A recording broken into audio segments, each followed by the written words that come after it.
Existem diversos modos de se medir e desenhar as sobrancelhas. Olá, sou Bernardo Lins, maquiador e artista visual. Seja bem-vinda e seja bem-vindo ao podcast Maquiarte. E o assunto do episódio de hoje é sobre formas de se fazer as sobrancelhas.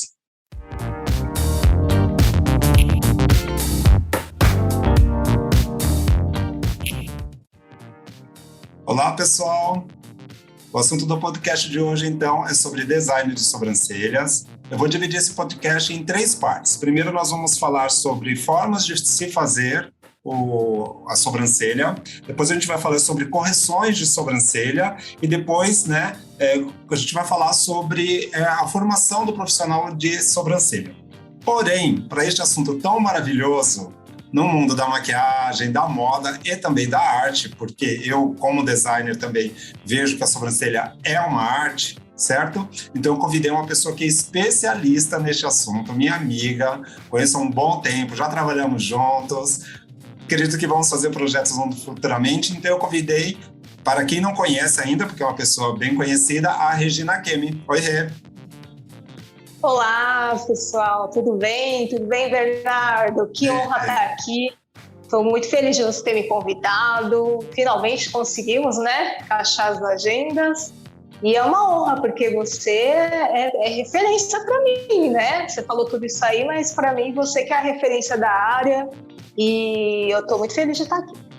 Obrigada, Rê. Obrigada. É recíproco esse carinho e essa admiração. Você sabe bem, né? Nós já fizemos cursos juntos, a gente já passeamos por aí pelo mundo da Tem beleza. História, né? Tem história, né, Rê? Tem história. Tá bom. Então, essa primeira parte do podcast, Rê, a gente pode falar, a gente pode conversar dentro desse universo, né, da sobrancelha. E como eu comecei falando, eu acredito muito que a sobrancelha ela é uma arte. Por quê? Porque nós usamos medidas, nós usamos lápis, nós usamos pigmento para corrigir, né? Nós usamos pinça para modelar, enfim, né? A gente faz por isso que se chama design de sobrancelhas. Só fazendo um atento, quando a gente fala da profissão, né, da função, então é design de sobrancelha, do serviço, desculpa, é design de sobrancelha. Quando a gente fala do profissional, a gente tem que acrescentar o ER. Então, eu e Regina, nós somos designer de sobrancelhas. Então, é importante a gente falar isso aqui, certo? Certo, Regina? Isso aí. Tá bom, importante, então, muita gente confunde, né? Confunde, às vezes eu passo em alguns salões e eu vejo lá, temos serviço de designer de sobrancelha. Não, serviço de design de sobrancelha, é o correto, tá? Bom, Rê, então a minha primeira pergunta é para a gente bater um papo bom aqui, que eu sei que a história vai rolar bem, né? Então, assim, né? A gente vê como nós somos muito conectados com o mercado, com a internet, enfim, a gente vê que existem diversos modos de se medir a sobrancelha, né? Então, a minha pergunta para a gente começar essa conversa é o seguinte, né? Há diversas formas de fazer as medidas das sobrancelhas. E, independente de qual seja, o importante é o resultado? Olha, essa é uma pergunta bem pertinente e eu vou dizer, assim, à primeira vista que sim. Né? Mas eu devo dizer também que esse resultado depende muito da expectativa do cliente e do profissional também. Porque esse resultado vai depender de outros conhecimentos, além da técnica. Entende por quê? Por que eu estou dizendo isso? A técnica não importa, realmente existem dezenas aí, como você falou, é só você colocar no Google, vai aparecer várias, né? Não importa a técnica, seja mais fácil, mais complexa, com paquímetro, com linha, realmente não importa, contanto que você saiba o que você está fazendo, né? Para que serve cada ponto, cada linha, o que aquilo significa, se faz sentido para você. Porque pegar um videozinho no YouTube e começar a treinar, né, todo mundo pode fazer. Mas você vai ser um designer de sobrancelhas? Será que aquele resultado que você está proporcionando para aquele cliente, então esse resultado varia bastante? será que aquele resultado corresponde à expectativa que você tem como profissional e o que o cliente espera de você? Como que eu vou saber isso? Né? Como que o cliente, muito menos, né? Com certeza. Então, essa medida, esse alinhamento de expectativas, ele demanda outros conhecimentos. Tá. Regina, você sabe que tem algo que eu falo assim para as alunas, né? Quando eu estou em aula, ou até mesmo para cliente, né? Quando eu atendo, eu pergunto, né?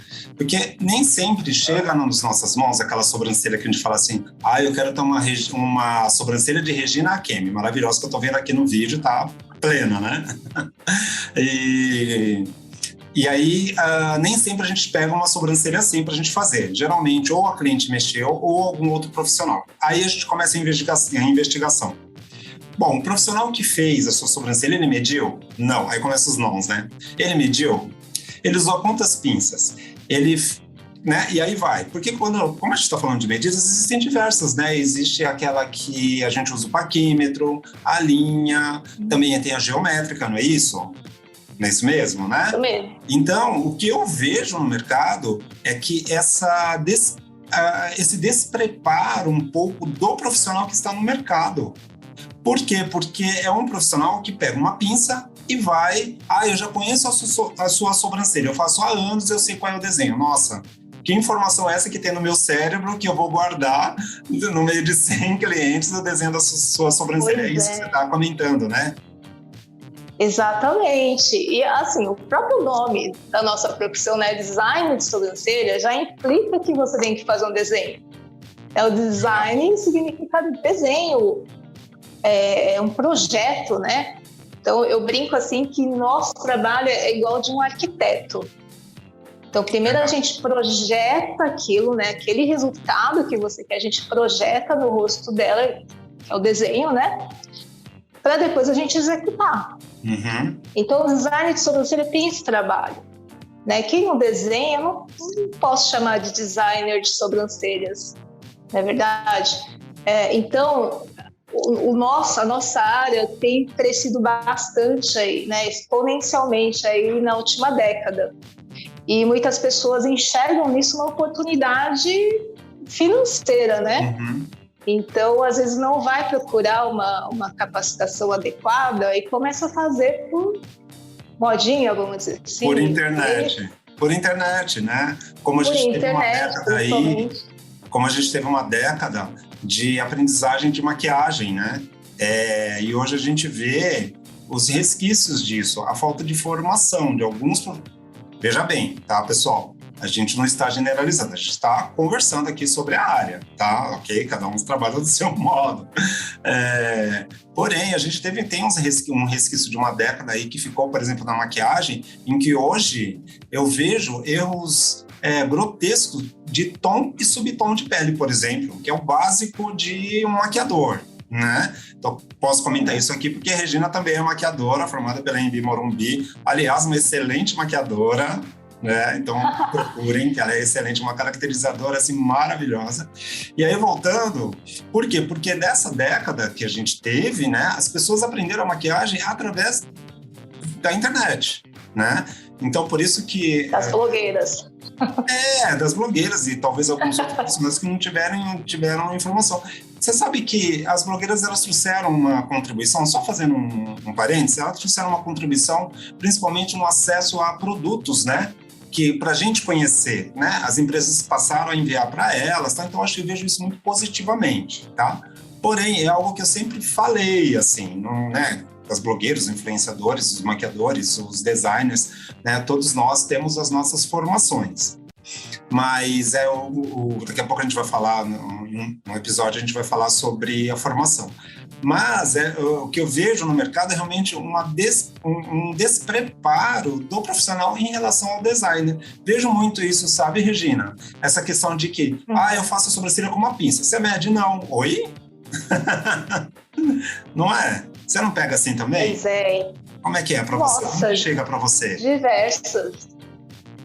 Olha, Bernardo, eu lembro quando eu comecei na profissão, eu estou há quase 16 anos trabalhando como designer de sobrancelhas, né? Uhum. E eu lembro muito bem, assim, eu nunca mais esqueci que eu fui num workshop, o primeiro workshop que eu assisti do Duda Molinos, né, que a gente chegou a fazer um curso com ele juntos. Ah, tá. E Sim, ele era para mim assim... Que foi lá no Lab, né? Foi lá no espaço dele, não foi isso?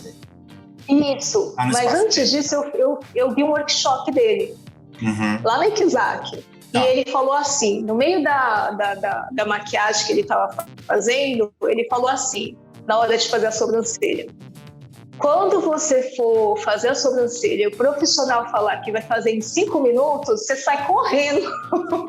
O Duda Molinos falou isso. Eu falei, nossa, né? E eu estava começando com o design de sobrancelhas. Então, realmente, as pessoas têm uma ideia de que sobrancelha é uma coisa muito simples, né? Que é só um detalhe que você não precisa de tudo isso. Eu já ouvi muito isso. Nossa, mas precisa de tudo isso para fazer uma sobrancelha? Escuto né? direto. Todo esse aparato. Escuto direto. Ai, que frescura. Não é? Pra que usar a navalhete elétrica? Nossa, que frescura, isso é muito chique. Não é chique, é necessidade, gente, é acessório. Mas a gente só vai saber, só vai entender assim, que é necessário quando alguém erra na sua cara, né? Sim. Aí faz toda a diferença. Mas assim, deixa eu só falar que assim, eu não tô julgando assim, quem começa na profissão com cursinhos aí, com videozinhos no YouTube, porque a gente também é uma fonte de pesquisa, né? Não estou dizendo que não seja uma ferramenta boa de estudo. Mas o que é complicado é quando a pessoa acha que só aquilo basta. Então, eu penso faz muito assim, sentido, né? Isso que você está falando, faz muito sentido.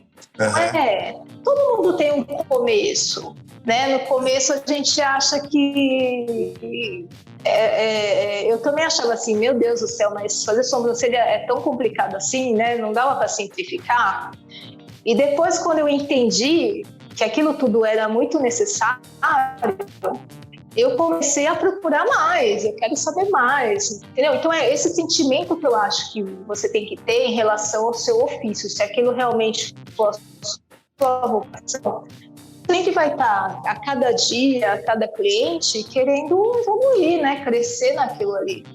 É verdade. Então você não pode se contentar com uma fonte, né? Você tem que sempre procurar mais para enriquecer seu trabalho, né? Sim, então... Eu gosto muito eu gosto muito de estudar filosofia oriental, né? E aí os hinduístas, eles têm uma expressão que é o Dharma. O Dharma quer dizer, você já ouviu falar, B? Sim, é algo que a gente já determina para a próxima existência ou para o futuro, não é isso? Não, isso acho que é o karma, né? Não, karma é o que a gente faz de registro lá atrás, causas positivas ou negativas a gente traz na nossa existência. Isso é karma. Isso é karma. Mas o Dharma não seria algo que a gente determina para o futuro? Não, o Dharma é mais ou menos assim, falando assim bem simplificadamente, o Dharma seria como você encontrar a sua vocação, né? Então aquilo que te realiza profissionalmente, juntamente com o que te torna útil ao mundo. Nossa. Então, ao mesmo tempo que você se realiza, é uma coisa individual, você também se torna útil para as pessoas. Então, você acaba impactando outras pessoas com o seu trabalho. E aí você entende que é uma sensação, né? É uma sensação de que você encontrou o seu lugar no mundo. Olha que coisa bonita, né? Que coisa linda. Não, então, quando você ama... é o seu lugar de fala, é o seu lugar de construção, de formação, de tudo, né? Exato. Então, quando você faz aquilo que você ama de verdade, você acaba impactando toda a sua... o seu redor, né? Isso é muito bonito. E as pessoas que ainda não se encontraram, né? Tem pessoas que não se encontraram. A grande diferença é verdade. Que reflete no trabalho. Eu vou pedir para você passar as suas redes sociais para as pessoas te encontrarem, por favor. Tá bom. Meu Instagram é @reginakemi.beauty. Tá? Depois você escreve aí, reginakemi.beauty. Beauty. Okay. Meu Facebook, a página do meu espaço é Regina Kemi Beauty Care, Beauty and Care, tá? Que é o nome do meu espaço. Ok, tá bom. Muito bem. Muito obrigado, viu? Muito obrigado mesmo. Então agora eu vou passar os meus créditos, né? Então vocês me encontram nas redes sociais também, né? No Instagram, no Facebook, com Bernardo Lins Maquiador. Lá no meu site você encontra os conteúdos sobre maquiagem, moda e arte. Então é só acessar bernardolins.com.br.